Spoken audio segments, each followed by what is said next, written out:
झारखंड में विधानसभा चुनाव का समय बन चुका है और प्रत्याशी अपने वोटरों को लुभाने के लिए तरह तरह के कार्यक्रम आयोजित कर रहे हैं, उनसे मिल रहे हैं। तो इन्हीं सब विषय वस्तु पर बातचीत करने के लिए आज हम बोकारो विधानसभा क्षेत्र के प्रत्याशी राजेश महतो जी के साथ हैं। राजेश महतो बहुजन समाज पार्टी के उम्मीदवार के तौर पर मैदान में आए हैं, हम उनसे बातचीत करेंगे। दादा, बहुत बहुत स्वागत है आपका। आप लोगों को भी बहुत बहुत स्वागत, और आपका हमारा बोकारो चैनल को देखने वाले जितने भी लोग हैं उनको और बोकारो वासियों को मेरे तरफ से भी बहुत बहुत बधाई, शुभकामनाएं, धन्यवाद। दादा, आपका जो बैकग्राउंड है वो राजनीतिक रहा है। पिताजी आपके 2 बार विधायक रहे हैं, मंत्री रहे हैं। आपकी क्या अंतिम महत्वाकांक्षा जाग गया कि आप चुनावी समर में चले आए? देखिए, एक चीज भाई हम बता दें, मेरे पिताजी एक किसान गरीब का बेटा थे। उन्होंने बहुत अपना मेहनत से, अपने तजुर्बा से उन्होंने कलम की ताकत बनाई। कलम का ताकत बनाने के बाद इस बोकारो स्टील प्लांट जब लगने लगी, उस वक्त मेरे पिता ने यहाँ के लोगों को, दबे कुचले लोगों को आगे बढ़ाने के लिए उन्होंने कई एक आंदोलन किया। लोगों को आगे एकजुट करके इस बोकारो स्टील प्लांट को के विषय में जानकारी दिया कि इस प्लांट को बसने से हमारा पीढ़ी, हमारा जो भविष्य को क्या फायदा होगा। इसलिए हम आपको ये निश्चित कर दे रहे हैं कि मेरे पिता का जो किए हुए कार्य है, जो जिस कार्य को उन्होंने बोकारो में दबे कुचले लोगों को जो आगे बढ़ाने का काम किए थे, विस्थापित मजदूरों का लड़ाई जो लड़ने का काम किए थे, इसलिए इस लड़ाई को हम आगे बढ़ाने के लिए हम आगे आए हैं। हमें नेता बनने की जरूरत नहीं है। नेता मेरे पिता स्वर्गीय अकलूराम महतो थे। हम उनका कार्यकर्ता है। कल भी अकलूराम महतो जी नेता थे, आज भी हैं और कल भी रहेंगे। उनका जो अधूरे सपना है, उस अधूरे जो कार्य है, उस कार्य को बढ़ाने के लिए मेरे पिता ने मुझे जिम्मेवारी दिया है। हम यहाँ के तमाम बोकारो वासी का सेवा करने का काम के लिए हम आगे आए हैं। कौन सा सपना नेताजी का अधूरा रह गया, इसको पूरा करने के लिए आए हैं, तो गिनवाइए जरा। देखिए, सबसे पहले तो यहाँ विस्थापित है।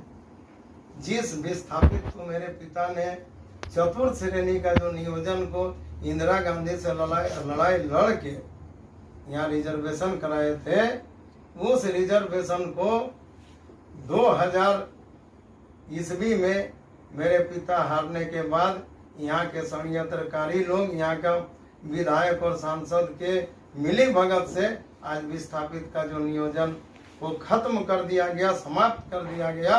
उस नियोजन को फिर से कैसे वापसी लाएंगे, इसके लिए भी हम लड़ने के लिए तैयार हैं। क्या योजनाएं हैं आगे की आपकी?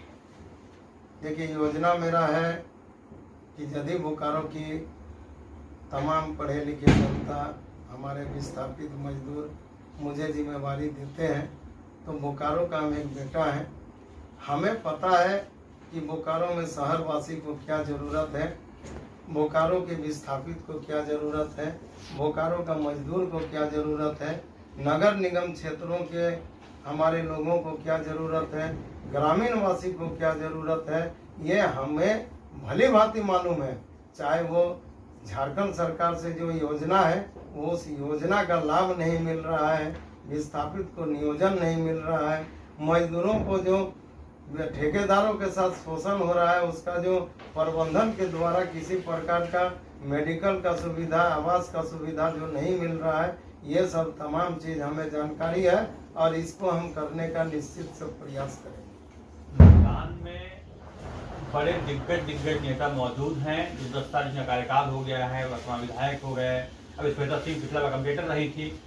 आप कहाँ पाते हैं खुद को? लोग क्यों चुनेंगे राजेश महतो को? जनता से बड़ा दिग्गज कोई होता है? जनता से बड़ा तो दिग्गज नहीं है।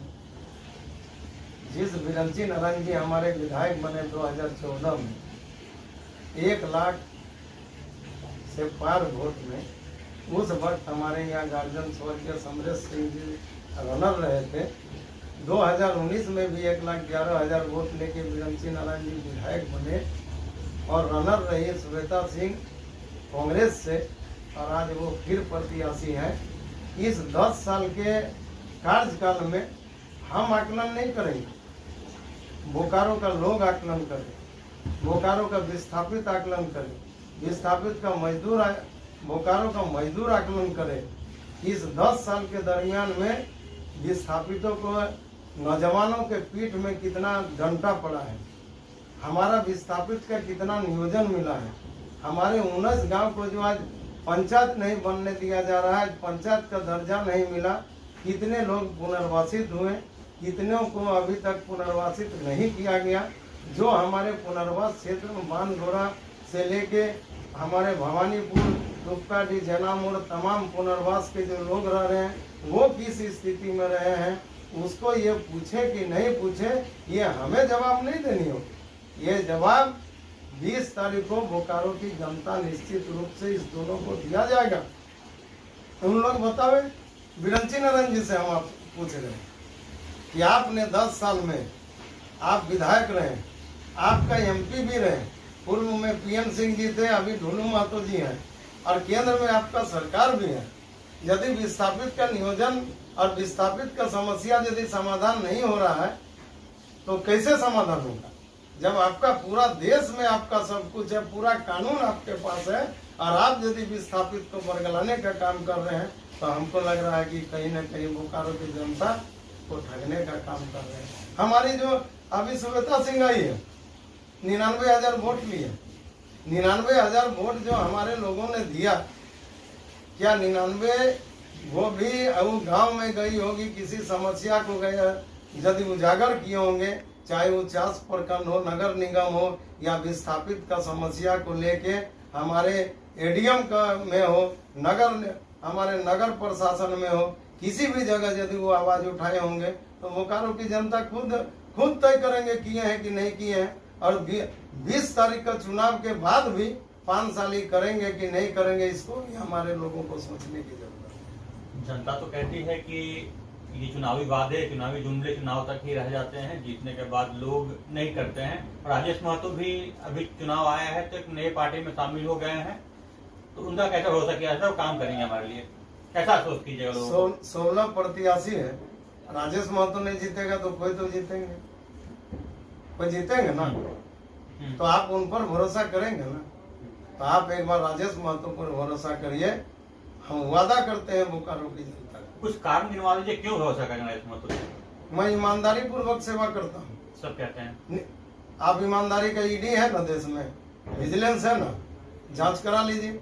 जितने भी विधायक बने होंगे उनकी संपत्ति जांच कर लीजिए, पता लग जाएगा कि केवल हम ईमानदार हैं कि वो ईमानदार है। एक बार उनको हम एकदम आपके चैनल के माध्यम से बोलते हैं कि ईमानदारी का यदि लोगों को सर्टिफिकेट चाहिए तो देश में बहुत बड़े कानून का जानकार व्यक्ति लोग हैं, उनसे हम मांग करते हैं कि जांच कर लीजिए कि हम लोग ईमानदार है कि नहीं।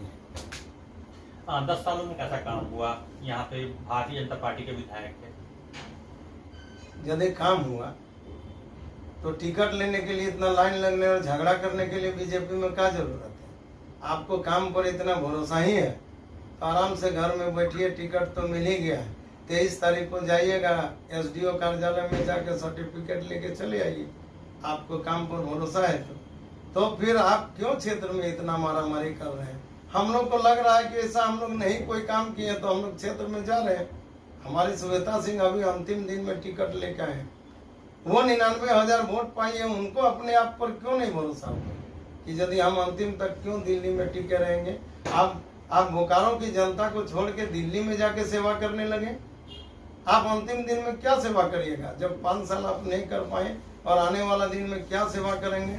हमारे नौजवान पढ़ा लिखा है, कल दिन हमारे बाप दादा लोग कम पढ़े लिखे थे मगर यूनाइट थे, संगठित थे, इसलिए बोकारो का जन समस्या का निदान होता था। आज हम लोग पढ़ लिख कर भी यदि नहीं समझ पाएंगे, वोट मांगेंगे भाजपा कांग्रेस से, वोट देंगे भाजपा कांग्रेस से, और नौकरी मांगेंगे विस्थापित से। वाह मेरे विस्थापित भाई, यही न्याय है आप लोगों के पास। आप पढ़े लिखे नौजवान हैं, यदि आप वोट भाजपा कांग्रेस को देंगे तो कल आपका नौकरी भी तो भाजपा कांग्रेस का लोग लेगा। ये तय हमारे बोकारो का विस्थापित लोग करे। यदि नहीं करेंगे तो 25 साल हो गया झारखंड बना हुआ, आने वाला दिन में 30 साल हो जाएगा, एक युग गुजर जाएगा, सदियों गुजर जाएगा,